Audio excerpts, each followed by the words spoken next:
Bashkë me Ledion e Servis Aksion, sot do t'ju tregojmë se si mund të mirëmbani një makinë dhe zemra e makinës është motori, apo jo Ledion? Po, motori edhe transmisioni që janë automatike sidomos.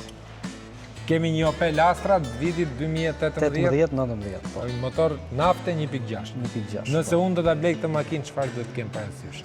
Atëherë, shërbimet periodike të vaj filtrave, çdo 10.000 kilometra rekomandohet sipas kushteve që përdoren makinat në Shqipëri. Do të thonë edhe benzina edhe nafta. Të 4 filtrat që janë i ajrit, i vajit, i naftës dhe i kondicionerit. Çdo 10.000 kilometra. Çdo 10.000 kilometra, po. Filtri i ajrit nëse jeni në zona të ndotura, po themi, ose siç kemi ne tani rrugën, që të ndrohet 2 herë në vit. Po shtrohet, rekomandohet që të ndrohet 2 herë në vit për shkak se mund bllokohet. Dhe kur bllokohet filtri, makina nuk performon si duhet. Nuk performon si duhet, turbo nuk furnizohet si duhet. Harxhon më shumë karburant. Çdo 10.000 kilometra ose një herë në vit. Edhe nëse nuk bën kilometrat, duhet ndrohet brenda vitit sepse humb specifikat. Po vaj e the çdo 10.000 kilometra. Çdo 10.000 vaj ose një herë në vit. Një herë në vit. Po.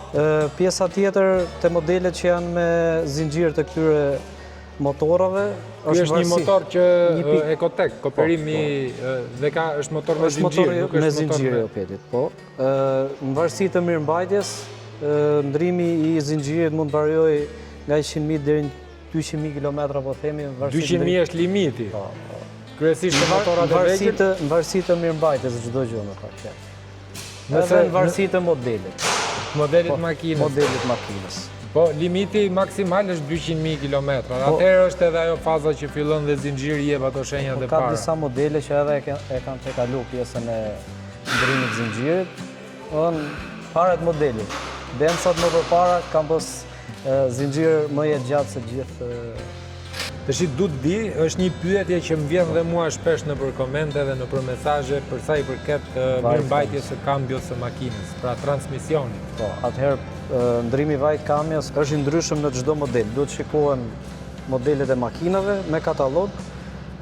Normalisht rekomandohet ndrohet 3 deri në 5 vjet ose nga 50.000 deri në 100.000 kilometra për disa modele, se disa modele tjera që e kanë vajin long life të pjesës së kambios mund të shkojnë deri në 150.000, po prapë mund duan ndrimin. Etiketa ndonjëherë shkruan 80 deri në 120.000, po nuk duhet ta lëmë kushtet e përdorimit në Shqipëri që ka edhe orë pune, jo shumë kilometra, sepse janë distanca të shkurtra. Kemi një vend vogël që rekomandohet që distancat ulet pak, nga 150.000 po themi ta çojmë 100.000. Nëse nuk i zbatojmë këto rregulla, çfarë ndodh me motorin? Për shembull, nëse ne e tejkalojmë atë afatin në ndrimit vajit, ndrimit filtrit të benzinës, naftës, cilat janë probleme të ndryshme do kemi në motor, duke filluar nga turbo, prishja turbos për shkak mos ndrimit vaj, sepse turbo lubrifikohet me vaj, pjesa zinxhirit e motorit të këto modele, këputja e ripit motorit të modelet Audi ose të ato modele që janë me rip motori jo me zinxhir,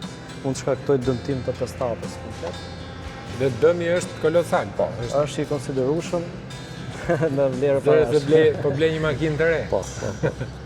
Diçka tjetër shumë interesante është edhe tek ndrimi i lëngut të frenave, që ne alkool frenash.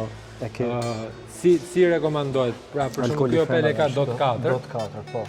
Edhe alkooli i frenave rekomandohet që të ndrohet çdo 2 deri në 3 vjet, ose maksimumi 30.000 deri në 50.000 kilometra.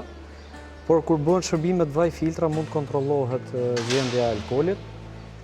Edhe mund të bëjmë një ndrim për rreth 1 orë sa mund zgjasë pjesën. Ndrimit alkoolit. Dhe është shumë e rëndësishme që makinat përdoret gjithmonë me antifriz, Me antifriz, po. Sepse krijon edhe antifriza po ashtu është një shërbim që duhet bëhet her pas here, minimalisht edhe kjo nga 3 deri në 5 vjet, ose po themi deri në 50.000 kilometra të ndrohet. Dhe mos mbahet me ujë, se po mbahet me ujë, do ketë bllokime radiatorësh, ndryshje të pasershme, çarje tubash, e pastaj të rrofë që ke kursyer 1 litër antifriz, prap dëmtime në motor. Dëmtime në motor. Gjitha këto lidhen me zemrën e makinës që është motori.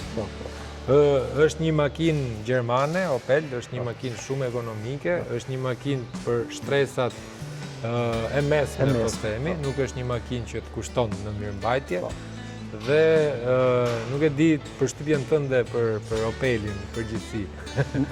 Astra është një nga makinat që unë e kam përdorur disa modele të Astra. Jo vetëm për Opelin, por për gjitha makinat shërbimet duhen kohë. Domethënë qofse i anashkalon shërbimet, do të afrohen më shumë probleme. Pra një problem i vogël gjallë një problem të madh. Mirë Ledio, falenderoj shumë për informacionin që na dhe, edhe shpresoj që ti ketë shërbyer dikujt, kryesisht shoferave të rinj, por edhe shoferave të vjetër. Mundohuni shërbimet periodike në kohë. Nëse i kryeni shërbimet në kohë, do të shpenzoni më pak para. Ledio, faleminderit edhe një herë dhe bashkë shihemi në videon e ardhshme të martën e ardhshme.